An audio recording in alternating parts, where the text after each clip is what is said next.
from Dallas, Texas, the flash, apparently official, President Kennedy died at 1 p.m. Central Standard Time, 2 o'clock Eastern Standard Time, some 38 minutes ago.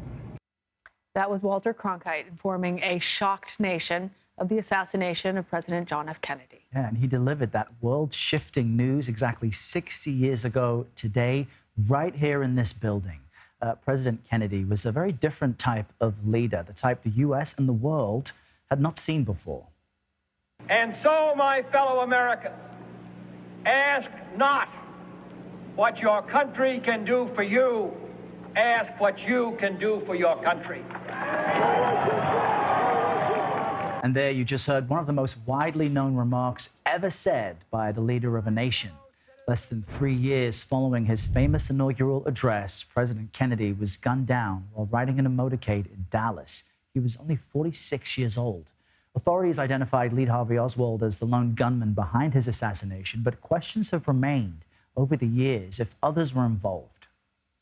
Douglas Brinkley joins us now. He is a humanities chair and a history professor at Rice University. He's also a noted presidential historian. Good to have you with us. So just this month, a documentary on the assassination of John F. Kennedy premiered on Paramount Plus. Why do you think Americans remain so fascinated by the president's death all 6 decades later? Well, it was a turning point in American history. Something about the American dream seemed to die when John F. Kennedy was killed.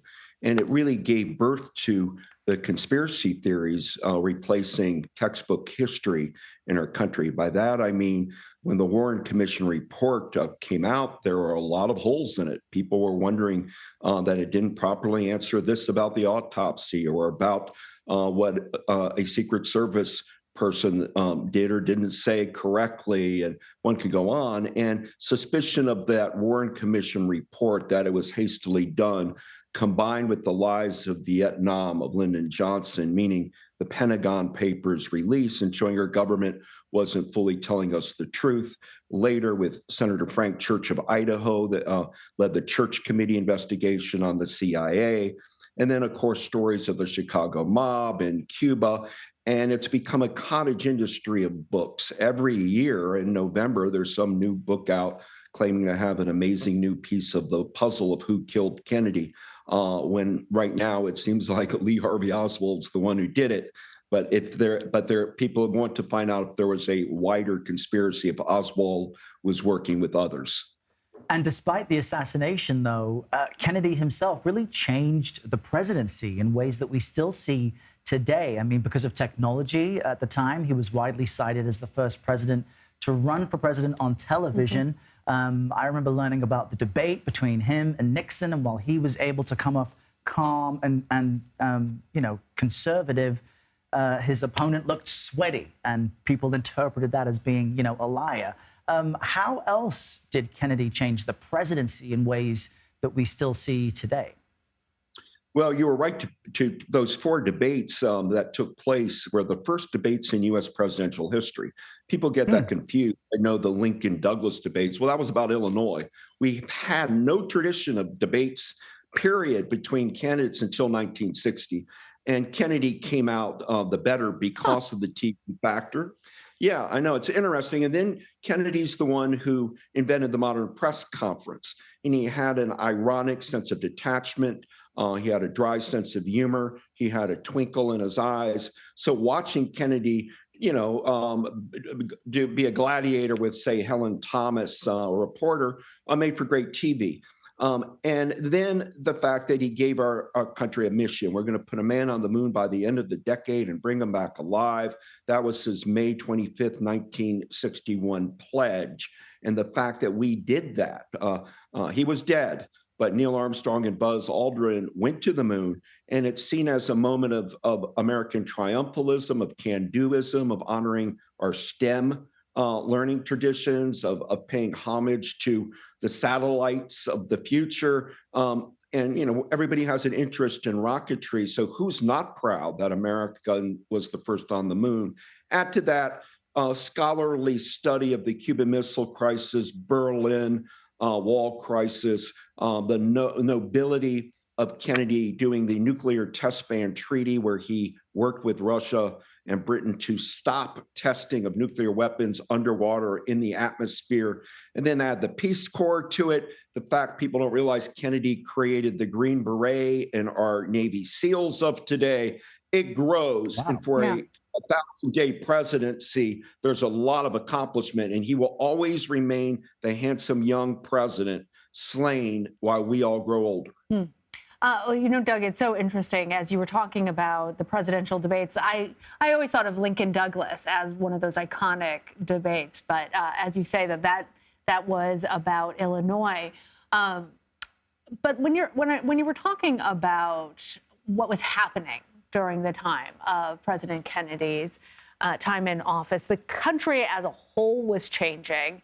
And as we're thinking about the assassination and even calling to mind Lincoln, there were other presidents, 3 other presidents that had been assassinated before Kennedy. But I'm wondering if you can tell us a little bit about how his assassination changed the culture of the United States, because all of those things that you were mentioning were sort of happening as the world was changing. But I imagine that the assassination itself was part of a culture shift. It was, because any American of that era in 1963 remembers where they were when Kennedy got killed.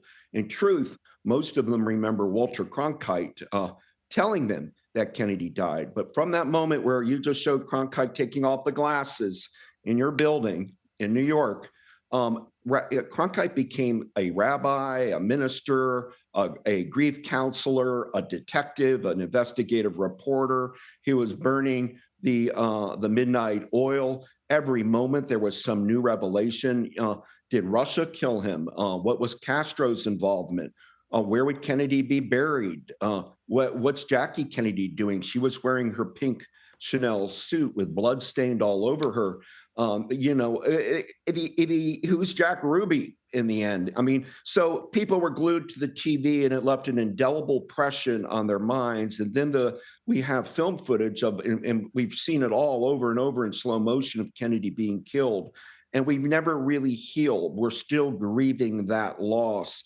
We remember Jacqueline Kennedy at Arlington National Cemetery with John Jr. and Caroline, and the great public grief and mourning. And it was all captured on television, unlike the Lincoln assassination. So we're able to revisit it really every November with documentaries and film clips. And so it's become part of every person in the world's memory bank, if you'd like. And I teach at Rice University, and my students, the class on presidents, still want to hear about the assassination.